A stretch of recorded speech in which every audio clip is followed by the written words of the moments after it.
ஸ்ரீ மீனாட்சி மைந்தன் YouTube channel நண்பர்களுக்கும் நேர்களுக்கும் இனிய வணக்கம். இந்த நாள் இனிய நாளாக அமையட்டும். நம்மளுடைய சேனல் நிறைய ஆன்மீக பதிவுகள் பார்த்துட்டு இருக்கோம். அந்த அடிப்படையில் நம்ம 63 நாயன்மார்களுடைய வாழ்க்கை வரலாறு பற்றி நம்ம சிந்திச்சுட்டு இருக்கோம். அது இப்போ நிறைய நாயன்மார்கள் வாழ்க்கை வரலாறு பார்த்தாச்சு. இப்போ நம்ம பார்க்கக்கூடியது தண்டியடிகள் அப்படின்னு சொல்லக்கூடிய ஒரு நாயன்மாருடைய வாழ்க்கை வரலாறு பற்றி தெரிஞ்சுக்க போறோம். வாங்க வீடியோக்குள்ள போகலாம்.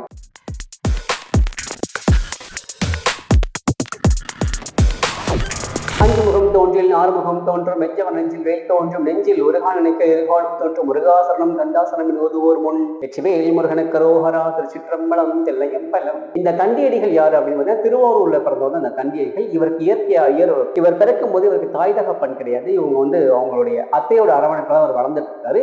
இதுல இன்னொரு பெரிய கொடுமைனா இவருக்கு கண் பார்வை கிடையாது. இவர் பிறவி குருடர். நம்மளா இருந்தா ஒரு கையிலையோ காலையோ அடிபட்டுனா நம்மளுடைய ஒரு உரு மூலம் வந்து நம்ம கண்டிப்பா அதை நினைச்சு ரொம்ப வருத்தப்பட்டு சோகத்தில் நம்ம இருந்திருப்போம். ஆனாலும் கூட இந்த தண்டிகள் என்ன செய்யறாருன்னா பக்திக்கு ஊனம் ஒரு தடையல் அப்படின்னு சொல்லிட்டு தினந்தோறும் தியாகராஜ பெருமானை பார்க்கிறார். இவருக்கு தான் வேலை. தினந்தோறும் போக வேண்டியது தியாகராஜ பெருமான். திருவாரூர் தியாகராஜ பெருமானை பார்த்து அப்படியே கண் உள்ள முருக அவர் தரிசனம் பண்ண வேண்டியது. நிறைய பேர் அவரை கேள்வி பண்றாங்க, உனக்கு தான் கண்ணே தெரியாது, நீயே போய் சாமி பார்க்கிற, சாமியோட அழகை உன்னால் ரசிக்க முடியுமா அப்படின்னு கேட்கும்போது அவர் சொல்றது, சுவாமியை நான் பார்க்க வேண்டாம், சுவாமி என்ன பார்த்தா போதும், சுவாமியோட அழகை அகக்கண்ணை நான் ரசிக்கிறேன் அப்படின்னு சொல்லி அவங்களுக்கு பதில் கொடுத்தாரு. இப்படி இவருடைய வாழ்க்கை போயிட்டு இருக்குது. இவர் பிறவி குருடர், தாய் தகப்பனா கிடையாது, அத்தையோட அரவணைப்புல வளர்ந்துட்டு இருக்காரு. அங்க இருக்கக்கூடிய சைவ மடங்களை படுத்துட்டு சாப்பிட்டுட்டு இப்படிதான் அவருடைய வாழ்க்கையை போயிட்டு இருக்கு. இப்படியே போயிட்டு இருக்கும்போது ஒரு எண்ணம் ஏற்படுது. என்னன்னா அங்க இருக்கக்கூடிய கமலாலய குளம் இருக்குல்ல, அந்த தெப்ப குளம், கமலாலய தெப்பம் அதை சுத்தப்படுத்தணும்னு இவர் ஆசைப்படுறாரு. இதை விட அங்க ஒரு பெரிய குடும்பம் நடந்துட்டு இருக்கு. என்னன்னு கேட்டா அந்த திருவாரூர்ல கூட நிறைய சமணர்கள் ஆக்கிரமிப்பு செய்யறாங்க. அந்த கோவிலை சுத்தி நிறைய சமணர்கள் வாழ்ந்துட்டு இருக்காங்க. இந்த சமண மதம் தலை தோங்கிட்டு இருக்குது. சைவ மதம் கொஞ்சம் கொஞ்சமா கீழே போயிட்டே இருக்குது. இருந்தாலும் கூட தியாகராஜ பெருமானை தரிசனம் பண்றாங்க, பூஜை பண்றாங்க, இதெல்லாம் நடந்துட்டே இருக்குது.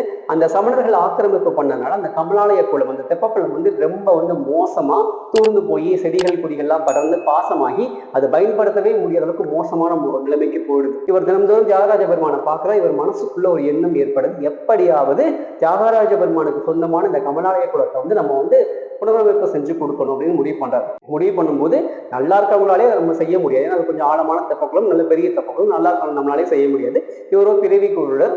அப்ப இவரால் எப்படி செய்யணும், ஒரு முடிவு பண்ண கண்டிப்பா செஞ்சே முடிக்கணும் அப்படின்னு சொல்லிட்டு வேகமா அந்த படிகள், அந்த தெப்பக்குளத்தோட படிகள்ல இறங்கி நடுவுல தெப்பக்குளத்துக்கு நடுவில் ஒரு பெரிய கம்பை நட்டு வச்சுட்டு வெளியில கரை ஓரத்துல ஒரு கம்பை நட்டு வைக்கிறார். நட்டு வச்சுட்டு இந்த 2 கம்புக்கும் உடல ஒரு கயிறை கட்டிக்கிறார். கட்டிட்டு மண்வெட்டி மண்ணல்லக்கூடிய கூடைகளை எடுத்துட்டு அந்த கயிறை பிடிச்சிட்டு அப்படியே இறங்கி போய் உள்ள இருக்கக்கூடிய கழிவுகளை ஃபுல்லா அந்த மண்வெட்டியில அள்ளி எடுத்து அந்த கயிறை பிடிச்சிட்டு மேல தெப்பக்குளத்துல கரைகளை கொட்டுறார். கூட்டிட்டு அந்த தெப்பக்குளத்தை சுத்தப்படுறதுக்கு முயற்சி பண்ணிட்டு இருக்காரு. தினந்தோறும் திருவாரூர் தியாகராஜ பெருமானை போய் தரிசனம் பண்ணிட்டு இந்த வேலையை செய்யறார். இதான் அவருக்கு வேலை. இது பல நாளாக அவர் செஞ்சுட்டே இருக்காரு. ஒருத்தரால் அந்த குளத்தை சுத்தப்படுத்த முடியாது. ஆனாலும் கூட இறைவன் மீது இந்த அதீத நம்பிக்கையில செஞ்சுட்டே இருக்காரு. இதை செஞ்சுட்டே இருக்கும் ஒரு கட்டத்துக்கு இவருக்கு எதிர்ப்புகள் நிறைய வருது. என்ன வருதுன்னா, இந்த தெப்பக்குளம் புனரமைக்கப்பட்டுச்சுன்னா திரும்ப பூஜைகள் நிறைய நடந்துடும், மறுபடியும் சைவம் தலைச்சோங்கிரும், சமணத்தால ஒன்றும் பண்ண முடியாதுன்னு நினைக்கிற சமணர்கள் இவர்கிட்ட சண்டைக்கு வராங்க. சண்டைக்கு வரும்போது நீ தெப்பக்குளத்தை சுத்தப்படுத்தக்கூடாதுன்னு சொல்லுவாங்க. அவர் அதை மறுக்கிறார். நான் அதெல்லாம் பண்ணவே முடியாது, எந்த தெப்பக்குளத்தை நாங்கள் சுத்தப்படுத்தணும்னு சொல்லிட்டு அவர் இறங்கி சுத்தப்படுத்திருக்காரு. அப்ப சமணர்கள் கேள்வி பேசுங்க. என்ன பேசுறாங்கன்னா, உனக்கு கண்ணு தான் குருடா, காதும் செவிடா, நாங்க உங்களுக்கு கேட்கலையா, நீ ஏன் இதை பண்றேன்னு சொல்லிட்டு சண்டை போறாரு. இவர் கோபத்துல ஒரு வார்த்தை சொல்றாரு. என்ன சொல்றாரு அப்படின்னு கேட்டீங்கன்னா, எனக்கு கண்ணு குருடுதான், நான் தெப்பக்குளத்தை சுத்தப்படுத்துறேன். ஒருவேளை நான் நம்பக்கூடிய இறைவன் பக்தியால எனக்கு கண் பார்வை நீங்க குருடாயிட்டா நீங்க என்ன பண்ணுவீங்க அப்படின்னு கேட்கும் போது சமணர்கள் எல்லாம் சேர்ந்து சொல்றாங்க, உனக்கு பார்வை நாங்க குருடாயிட்டோம்னா இந்த ஊரை விட்டே நாங்க போயிடுறோம் அப்படின்னு சொல்லி சிரிக்கிறாங்க. இது அவருக்கு பெரிய அவமானமா ஏற்பட்டுறது. உடனே அந்த மண்வெட்டியும் கூடையும் ஒரு ஓரத்துல வச்சுட்டு அதே சமணர்கள் பிடுங்கி தூக்கி போடுறாங்க. அதை வாங்கி வச்சுட்டு நேர தியாகராஜ பெருமான் கிட்ட போறார். போயிட்டு கையெடுத்து கும்பிட்டுட்டு அழுகிறார். நான் சேவையெல்லாம் செய்யணும்னு ஆசைப்பட்டேன், எனக்கு இதுல பெரிய பேரும் புகழும் எனக்கு கிடைக்க வேண்டாம், ஆனா இதை அடியேனா நான் உனக்கு செய்யறேன், ஆனா அவங்க என்னை அவமானப்படுத்தி கேவலப்படுத்திட்டாங்க, நீ இதை பார்த்துட்டு சும்மா இருக்கலாமா, நீ தெய்வம் தானே, உன் மேல வச்ச பக்தியில தானே இப்படி நான் செஞ்சேன்னு சொல்லிட்டு அழுக்கிறார். அழுதுட்டு அன்னைக்கு நைட் அவர் தங்கியிருக்க மடத்துக்கு போய் சாப்பிட்டுட்டு அவர் தூங்கிட்டாரு. அவருக்கு கனவுல சிவபெருமான் காட்சி கொடுத்தார். தண்டியடிகளே வருத்தப்படாதீங்க, உனக்கு பார்வை கொடுத்து அவர்களை குருடாக்குவேன் அப்படின்னு சொல்லிட்டு ஒரே ஒரு வார்த்தை மட்டும் சொல்லி சிவபெருமான் மறைஞ்சு போயிட்டார். மறுநாள் காலைல வழக்கம் போல பூஜைக்கு தியாகராஜ சுவாமி கோவில் திறக்கப்படுகிறது. தண்டியடிகள் வராரு, அங்க சுவாமி தரிசனம் பண்றாரு. இறைவன் திருவருளால் சுவாமிகளுக்கு 2 பார்வையிலும் கண் பார்வை கிடைக்கிறது. கிடைச்ச உடனே சமணர்களுக்கு பெரிய அதிர்ச்சி. சமணர்களுடைய கண் பார்வை போயிட்டு குருடாயிடுறாங்க. அந்த சமணர்கள் எல்லாம் வந்துட்டு அந்த திருவாரூரை விட்டு ஓடி போயிடுறாங்க, வெளியில போயிடுறாங்க. அவங்க சொன்ன வாக்கின்படி போயிடுறாங்க.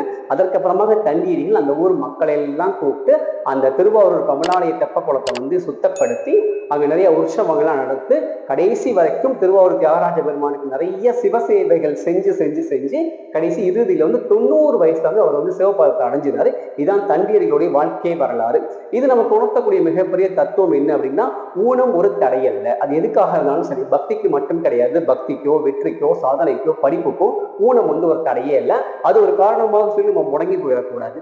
நம்ம வேலையை நம்ம தொடர்ந்து செஞ்சுட்டே இருக்கும்போது அதுல இருந்து நமக்கு ஒரு வெற்றியை சுவாமி தருவார் அப்படின்னு தான் தண்டியடிகள் வாழ்க்கையை வரலாறு நமக்கு உணர்த்தக்கூடிய மிகப்பெரிய தத்துவம். அடுத்த பதிவில் உங்களை சந்திக்கும் வரை உங்களிடம் விடைபெறுவது முருகனடிமை ஸ்ரீ மீனாட்சி மைந்தன். நன்றி, வணக்கம். வான்மகில் வளாது பெய்க மலைவளம் சுரக்க மன்னன் கோன்முறை அரசு செய்க குறைவிலாதீர்கள் வாழ்க. நான்மறை அரங்கள் உங்கள் நற்றவம் வேள்வி மல்க மேன்மிகள் செய்வ நிதி விளங்க உலகம் எல்லாம். திருச்சிற்றம்பலம் தில்லை என்பலம். நம்மளுடைய ஸ்ரீ மீனாட்சி மைந்தன் யூடியூப் சேனல், முகநூல் பக்கங்கள், இன்ஸ்டாகிராம் பக்கங்களை ஃபாலோ பண்ணி ஷேர் பண்ணி சப்ஸ்கிரைப் பண்ற எல்லாருக்கும் ஒரு வேல்மாறல் புத்தகம் அல்லது ஒரு சுப்பிரமணியர் புஜங்கம் அல்லது திருப்புகழ் புத்தகம் வந்து நம்ம அன்பளிப்பா கொடுத்துட்டு இருக்கோம். அதோட சேர்த்து ஒரு வேல் அதை வச்சு வழிபாடு செய்வதற்கு சின்ன கிண்ணமும் வந்து நம்ம அன்பளிப்பா கொடுத்துட்டு இருக்கோம். இதோட சேர்த்து நம்ம மீனாட்சி அம்மனுக்கு அர்ச்சனை பண்ண குங்கும பிரசாதம் நம்ம வந்து கொடுத்துட்டு இருக்கோம். யாருக்கெல்லாம் இதுல எந்த புக்கு வேணுமோ அந்த புக்கை நீங்களே செலக்ட் பண்ணிட்டு உங்களுடைய அட்ரஸை வந்து எனக்கு இன்ஸ்டாகிராம், நம்மளுடைய மீனாட்சி மைந்தன் இன்ஸ்டாகிராம் பேஜ்ல வந்து டிஎம் பண்ணினா உங்களுக்கு கொரியர் அனுப்புறோம். நன்றி, வணக்கம்.